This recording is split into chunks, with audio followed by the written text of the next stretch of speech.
Эстафету гогаду з назваў усходнееўрапейскіх футбольных клубаў распачаў у свой час расійскі факел з Варонежу, які прыйшлося нават пераймяноўваць, бо за мяжой у гэтай назве чулі непрыстойны заклік. Не пашэнціла ў гэтым сэнсе сёлета і клубу з цудоўнага беларускага мястэчка, слаўнага сваімі паясамі ды гісторыяй збройнага чыну. У нашага клуба Sluts K адразу з'явіліся тысячы фанатаў.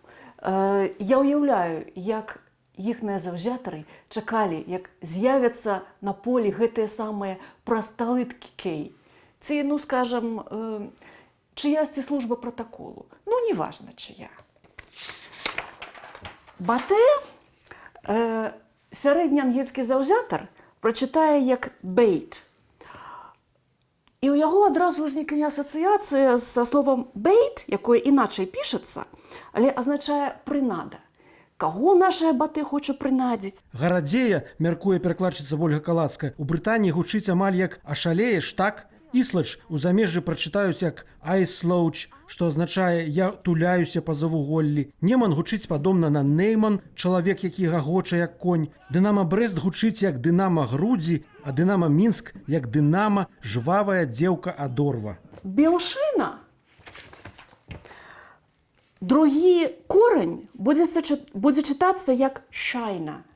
Мой ангельскі сябар і калега Джим Дынглі сказаў, што «шайна» – гэта ў іхным старым сленгу сіняк пад вокам, падбітае вока. Вось такое атрымліваецца «бел шайна». Некі з французскім акцэнтам альбо італьянскім «бель» з падбітым вокам.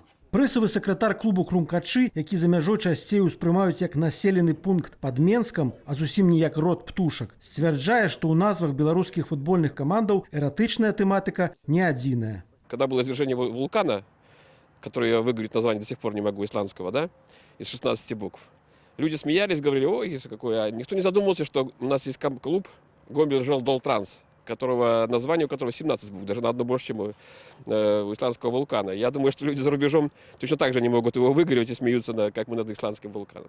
А ці смяюцца з назвы свайго улюбёнага жодзінскага клубу «Тарпеда», якая азначае «самарухомы падводны баявы снарад», ягоныя заўзятары? Посмотрим сегодня по игре, как они, самодвижущиеся. Торпедируем всех соперников, поэтому «Торпеда». Вперед! Слово «торпеда» абсолютно не режет слух. И пусть это название, как говорится, символично, пусть даже с военным снарядом, пусть бороздят просторы нашего футбола. Можно сразу другие клубы подбивать и выходить на первое место. Чтобы как «Торпеда» идет в цель, да? Чтобы они также голы забивали сегодня.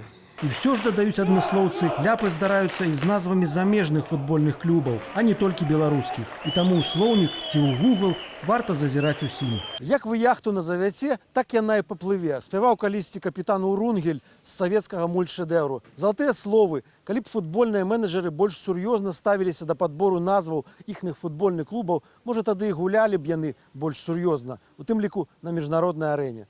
Але Селіч суб'ектыў.